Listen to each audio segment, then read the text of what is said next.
Mesdames, Messieurs, bonsoir. Merci de nous rejoindre sur RAL24 News pour ce nouveau numéro de Cap sur l'Afrique, votre rendez-vous hebdomadaire avec les questions africaines.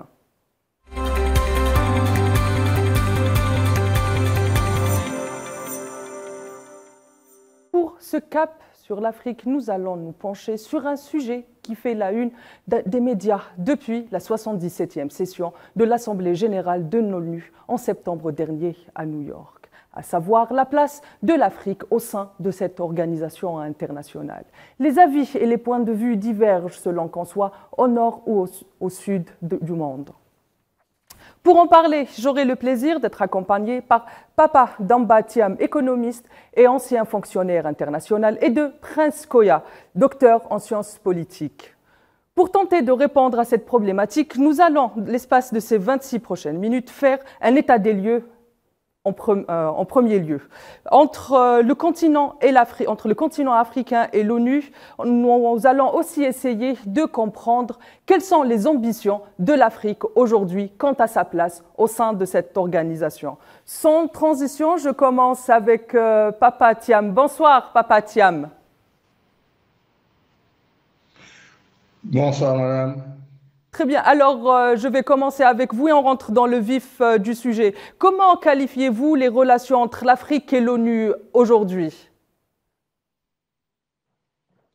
Bon, vous savez, il faut placer les relations entre l'Afrique et l'ONU d'aujourd'hui dans le contexte de ce que ces relations étaient alors. Et il ne faut pas jamais oublier que l'ONU a été créée sur les ruines de la Société des Nations, au moment où l'Afrique était en pleine colonisation. Et le Conseil de sécurité, par exemple, des Nations Unies, était un organe, est toujours un organe qui a été établi par les vainqueurs de la Deuxième Guerre mondiale et ceux qui ont acquis une puissance nucléaire déclarée, pour penser que l'équilibre de la terreur pourrait maintenir la paix dans le monde. Ça, c'est un premier point de vue. Et ça, les Africains n'avaient rien à y faire à ce moment-là parce que les Africains étaient sous domination coloniale. Et il ne faut pas oublier aussi que ce n'est pas seulement l'ONU, parce que l'ONU a fait la conférence de Bretton Woods qui, entre 1944 et 1947, a créé la Banque mondiale, le Fonds monétaire international et ce qui est devenu l'Organisation mondiale du commerce, le GATT dans le temps.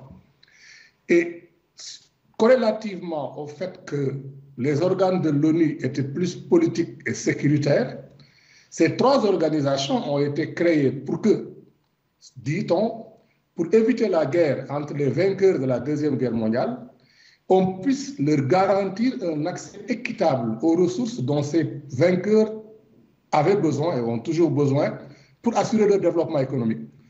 Le problème, c'est qu'il y avait certains de ces vainqueurs qui avaient des colonies, ou certains qui n'en avaient pas. Donc, il y avait un accès inéquitable aux ressources. Mais ces ressources, la plupart se trouvent en Afrique. Donc, si on me parle souvent maintenant de dire que l'Afrique va intégrer des instances comme ça, mais il faudrait à ce moment-là qu'on change de paradigme, c'est-à-dire de modèle de pensée. Ça sera le sujet de notre deuxième partie. Par contre, je vais rebondir sur ce que vous avez dit. Est-ce qu'on peut dire aujourd'hui, alors que l'Afrique, elle a toujours été reléguée au second plan au sein de cette institution? Oui, c'est ce que je suis en train de dire, parce que l'Afrique a été toujours sur la table de partage des grandes puissances, que ce soit à la Banque mondiale, au Fonds monétaire, à l'Organisation mondiale du commerce qu'à l'ONU. Donc pourquoi l'Afrique veut revendiquer d'entrer dans un jeu qui est organisé aussi à son détriment? Pour ça, il faudrait que la perspective du jeu, l'objectif, soit redéfini pour que l'Afrique puisse y entrer en ayant des revendications qui conviennent à la poursuite de ses objectifs de développement. Je reviens vers Prince Koya et ma question, elle est... Lorsqu'on parle de l'Afrique, c'est toujours les clichés qui ressortent, l'aide humanitaire, les conflits et bien évidemment les calamités. Il est clair que ce sont des réalités continentales. Mais est-ce que ce n'est que ça l'Afrique finalement? Pour analyser l'Afrique, comme vous le dites, on l'analyse sur ce qu'on peut voir, sur ce qu'on peut constater, sur ce qu'on peut observer et sur ce qu'on peut chiffrer. il faut aussi analyser l'Afrique sur ses potentialités. Donc, il y a deux Afriques, comme vous le dites. Il y a l'Afrique de ce qui est visible, l'Afrique mal gérée, l'Afrique des conflits, l'Afrique appauvrie par ses dirigeants, mais aussi par l'extérieur, l'Afrique en proie aux accaparements des terres, l'Afrique en proie à l'exploitation par les firmes internationales, l'Afrique démunie. Cette Afrique existe bel et bien. Il n'y a qu'à regarder de plus près dans nos villages, dans nos villes, pour s'en rendre compte.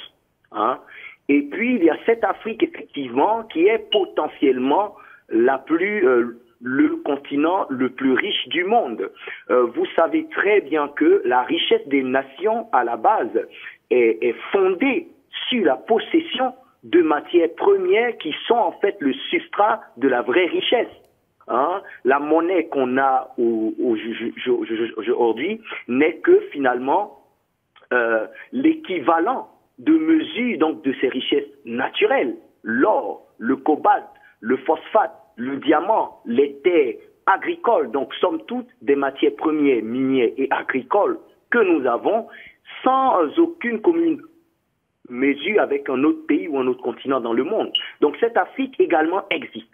Le vrai paradoxe de l'Afrique, c'est de pouvoir finalement passer des potentialités à la réalité de la puissance, de transformer ces potentialités que l'on nous reconnaît depuis la nuit des temps en facteurs de puissance, de richesse, de développement économique et social qui produiront donc par effet d'entraînement l'inclusion pour le bien-être des populations africaines. Cela dit, une fois que cela se fera, l'assise diplomatique des pays africains prendra de l'ampleur d'elle-même, parce que sur la scène internationale, comme l'a dit Pape tout à l'heure, un pays qui est pauvre, qui est dépendant financièrement de l'aide, qui est dépendant militairement, qui est dépendant politiquement. Justement, Prince, en parlant de dépendance, on a l'impression que les relations entre l'Afrique et l'ONU sont beaucoup plus sécuritaires. Est-ce que c'est le cas? Je ne dirais pas ça parce que l'ONU est vaste. L'organe en charge, effectivement, de la sécurité, de la paix internationale, entre guillemets, tel qu'il est dit dans la charte, c'est le Conseil de sécurité de l'ONU. Donc, effectivement, l'Afrique, en 2014, selon le Conseil des 10 de l'UA, était donc à 2/3, en tout cas, l'Afrique constituait 2/3 de l'ordre du jour des délibérations du Conseil de sécurité de l'ONU. C'est-à-dire que depuis la création de l'ONU, l'Afrique occupe une grande part des débats organisés dans cette institution, dont les 5 membres permanents ne sont pourtant pas issus du continent africain.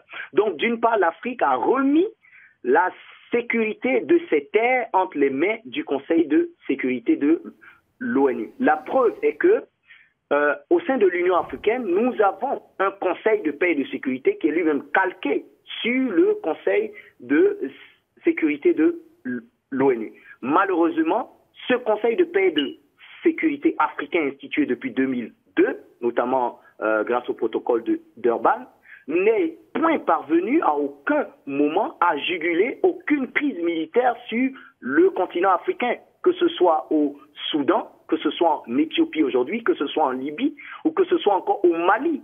Donc, il y a vraiment, plutôt que de s'attarder, je ne sais pas si nous allons revenir là-dessus, plutôt que de s'attarder à demander un poste de membre permanent à l'ONU, l'Afrique doit commencer à travailler son intégration économique, commerciale et militaire.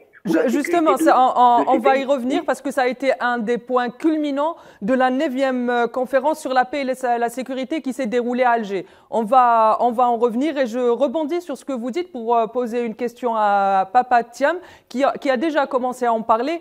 Est-ce qu'aujourd'hui on peut qualifier les relations entre l'Afrique et l'Occident, quand on parle de l'ONU, de certains organes de l'ONU, il est bien question de l'Occident. Est-ce que ces relations folkloriques doivent rester comme ça ou elles doivent évoluer? Vous avez commencé à en parler tout à l'heure, Papa Thiam. Je vous relance. Mais madame, vous avez parfaitement raison. Je crois que je vous ai entendu dire relations folkloriques. Effectivement, si vous ne le dites pas, je vous mets dans la bouche. Ce sont des relations folkloriques, c'est de la galerie, c'est de l'apparat. Aujourd'hui, la troisième guerre mondiale est une guerre économique qui est en train de se passer en Afrique, même si les armes ne tombent pas sur l'Afrique.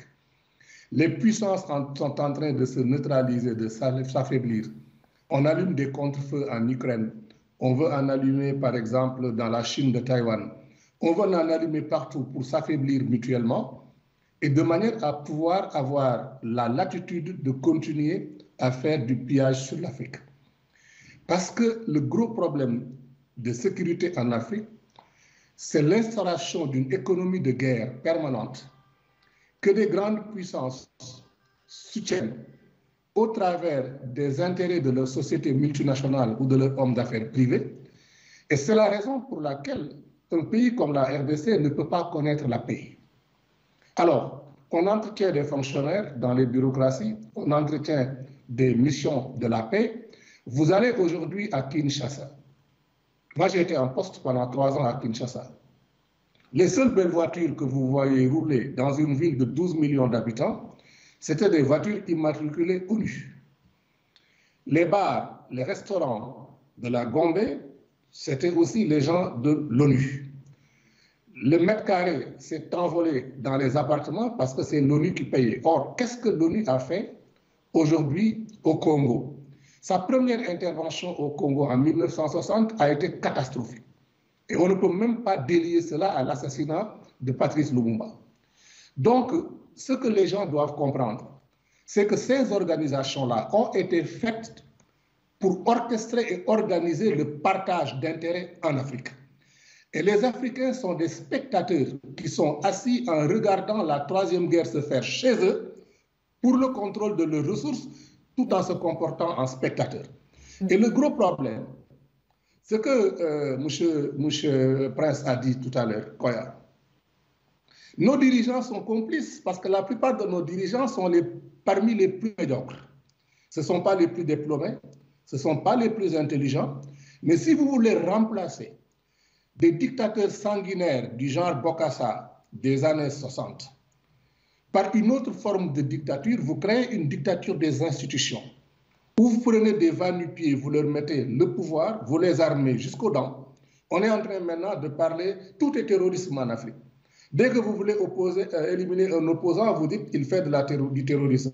On fabrique des lois uniques pour pouvoir museler son opposition. C'est une dictature. Le vrai terrorisme institutionnel, il est là. Et qui c'est qui organise ça, qui soutient ça? Ce sont les organisations multilatérales qui soutiennent ce genre de choses parce que c'est ça qui leur permet. Donc finalement, on peut dire que l'Afrique est encore un terrain de lutte des intérêts pour les grandes puissances. Non, ça l'est même devenu davantage. Le gros problème que ça va poser maintenant, c'est que nous sommes en Afrique, presque dans tous les pays, dans beaucoup de pays en tout cas, dans une situation de guerre civile politique. Ce que j'appelle la guerre civile politique, c'est que les couteaux sont tirés, les populations sont totalement en déphasage avec ce qui les gouverne, la jeunesse qui est numériquement beaucoup plus informée et beaucoup plus disposée ne permettra plus que le terrain de l'Afrique soit un terrain où les populations mendient en étant assis sur des tas de richesses. Alors, on est en train d'armer dans beaucoup de pays, de la gendarmerie, de la police, mais nul ne pourra arrêter les plus grandes armées du monde qui sont constituées de populations affamées, humiliées et qui sont déjà mortes ou en train de mourir et mourir par balle ne les arrêtera pas. Donc, si on doit repenser le multilatéralisme, il faut repenser ça pas sur la base des éléments de sécurité, mais de l'insécurité qui est générée par la pauvreté structurelle. Donc, le Conseil de sécurité aujourd'hui n'aurait même pas de sens si le Conseil de sécurité ne s'occupait pas des questions d'inégalité économique et d'appauvrissement qui créent la guerre, qui créent le terrorisme, pour lesquels maintenant le Conseil de sécurité va venir légiférer en dernière instance et colmater les brèches. Prince Koya, je vais vous poser la même question. Finalement, l'Afrique est devenue un terrain de lutte, comme vient de le dire, Papatia. Mais tout à l'heure, vous allez parler de l'accaparement des terres et de toutes ces nouvelles formes de colonisation, en quelque sorte. Un éclairage, s'il vous plaît, Prince Koya.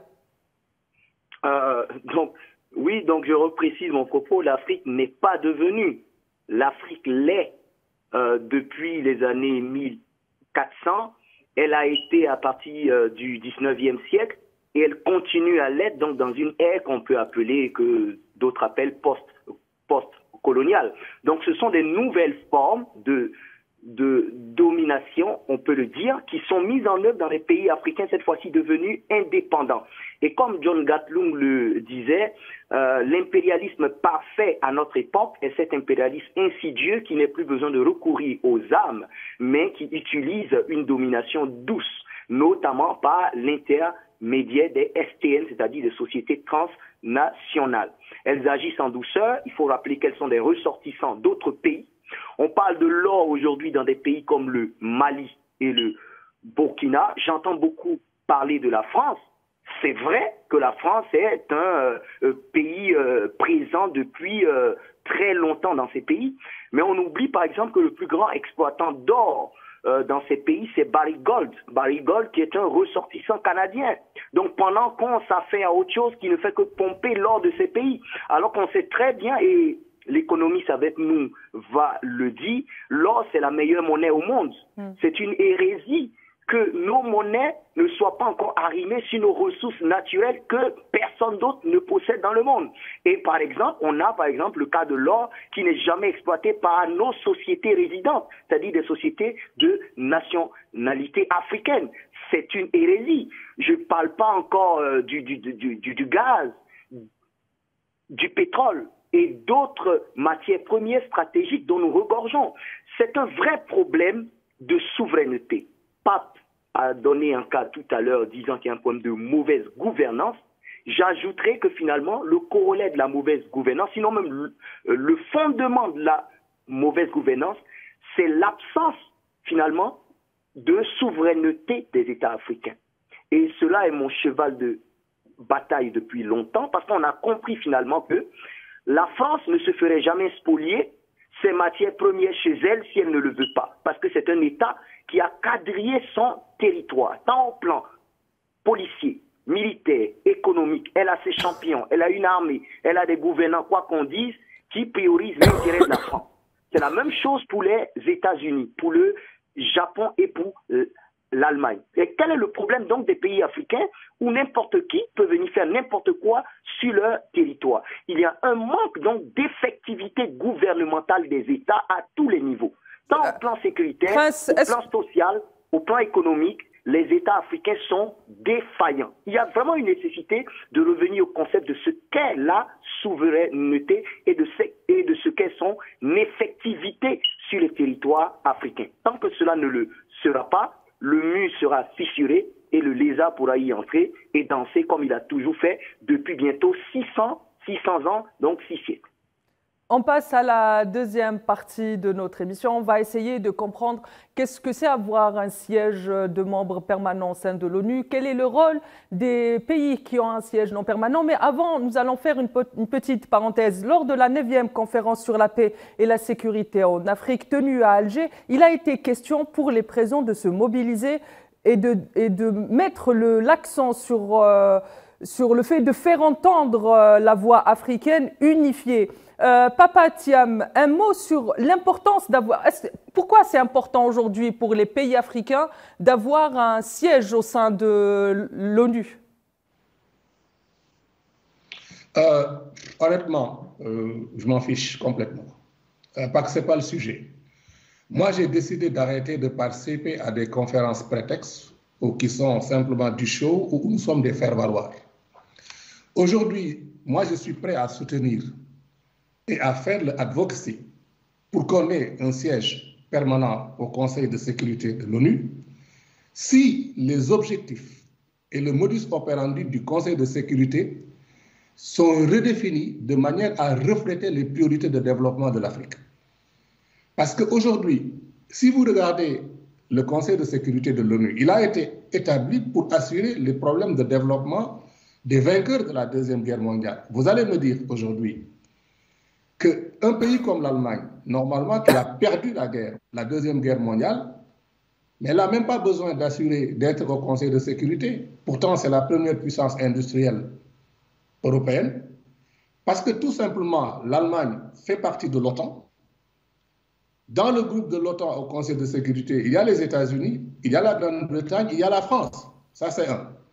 De deux, sur le plan économique, ce sont les mêmes firmes multinationales qui internationalisent le capital, qui internalisent nos disparités nationales et qui travaillent et qui n'ont pas de nationalité entre les pays de l'Occident. Est-ce que finalement, les Chinois sont là. vous ne rejoignez pas, Alger par exemple, ne cesse justement d'appeler à une réforme de l'ONU et même beaucoup d'autres pays africains ne cessent d'appeler à une réforme de l'ONU. Pourquoi tarde-t-elle brièvement, Papa Thiam?